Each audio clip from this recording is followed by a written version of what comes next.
I'm going to move us along to GEDI, the Global Equality, Diversity, Inclusion model or program that we've established recently. And I am delighted to be the executive sponsor, actually, of GEDI. And so I just wanted us to have a discussion around that. And in fact, actually, GEDI is made up of a range of different strands within it, one around well-being, for example, which Carol, you're leading out on, as I mentioned a bit earlier. We've got another one around gender-based violence, of which, of course, the Fearless Edinburgh and White Ribbon Award is actually a part of, and so forth. So there's a range of these different strands. And some have been asking, well, what does this GEDI model actually bring us? What's the purpose of it? So I thought I'd talk a little bit about it, and then of course I'll turn to the panel for them to make some comments as well.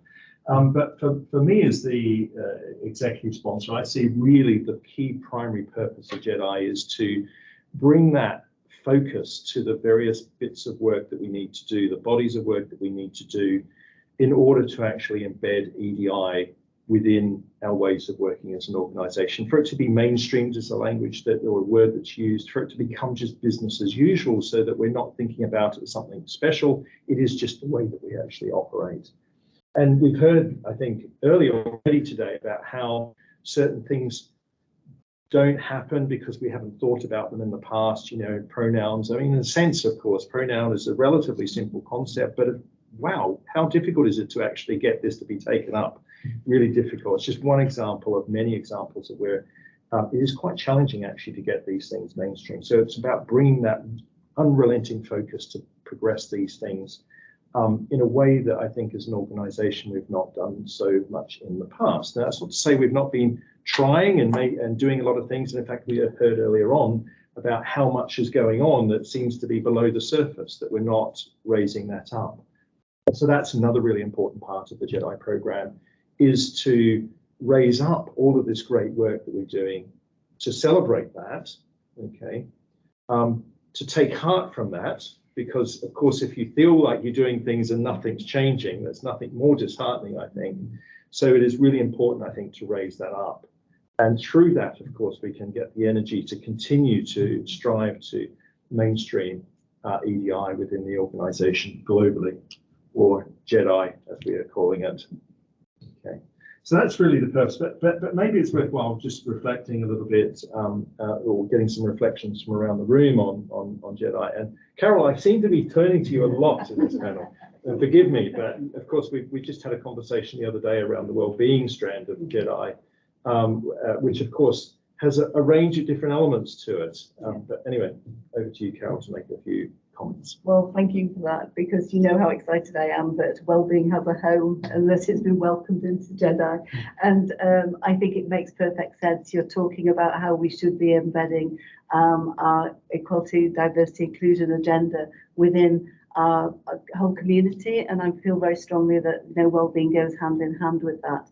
And so it's really great that we're kind of making this progress. I think coming through COVID, we've been firefighting, and there's, as you say, lots of really good work, but it's been going along a bit under the surface. And it really feels like this is a great opportunity to kind of unveil a different structure that gives us an opportunity to plug all this work in and see where we overlap with one another, look at how we really build into the network of creating a healthy, positive environment for everybody in the university.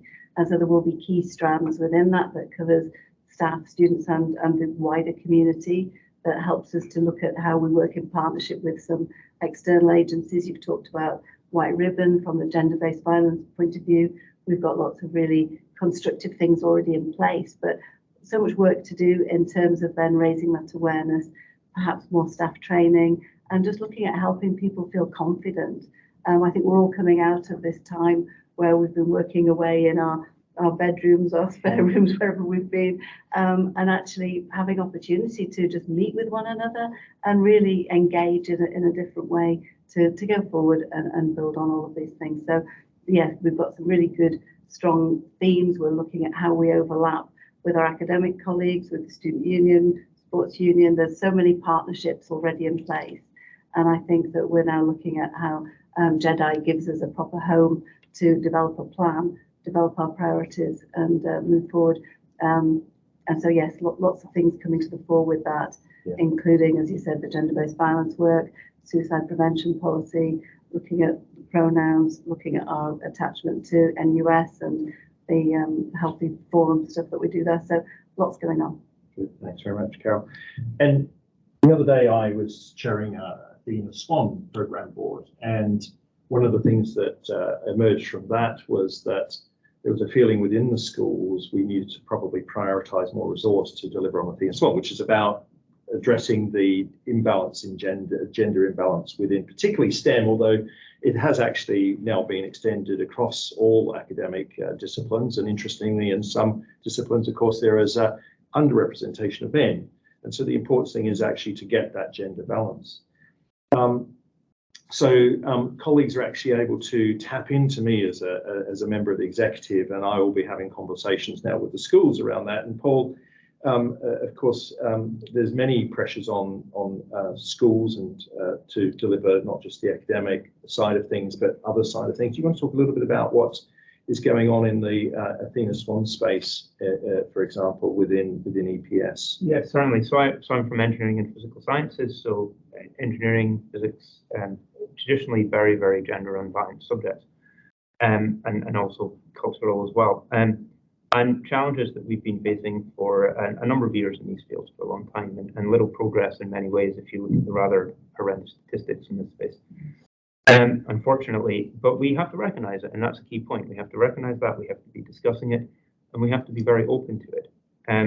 There's loads of work. I've only got a short time. I could speak about this for hours, but one of the things that we should be doing is make sure that we are having these discussions. We should bring into our curriculum and our teaching this element. I'm a very big fan of teaching my own subject, which is physics, through history, and recognizing that the history was biased, and we are responding to that still. Listening to the students, again, as I mentioned before, actively bringing in voices, balance there. The more that you discuss it and expose everyone to it, the more comfortable people have in this space having these discussions and making change. And a big part of what I'm personally keen on is that huge change will come from the next generation of students as they go through and become more comfortable in this, and we need to support them to do that.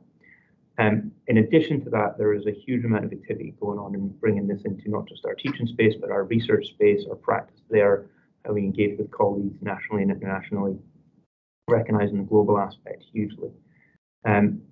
A massive amount of work, and I'm very pleased that we've come a long way.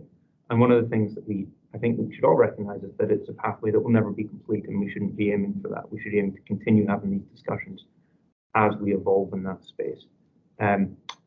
Sorry, perhaps a slightly incoherent answer, but I'm very excited about this. Thank you for that, Paul.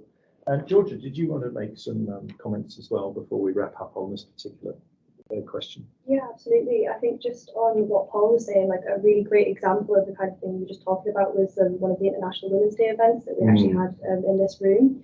I thought that was a really good demonstration of meaningful student participation. I thought students genuinely felt listened to at that event, and gave fantastic feedback. And it was a real collaboration, not only between genders and between staff, students and externals, but also every single person that was at that event came out with a tangible action that they individually will follow through on, as well as group actions that we can take forward. I just think it's a fantastic example. We got to hear from architectural engineering, which is, a success story in the case of gender parity on degree courses, and I think it was a very short, a very concise presentation, but we can learn a lot from it and hopefully replicate it on other degree courses. Obviously, that's just one part of AGI, but I think that's a shining example of the kind of thing we can do in other spaces as well. Yeah.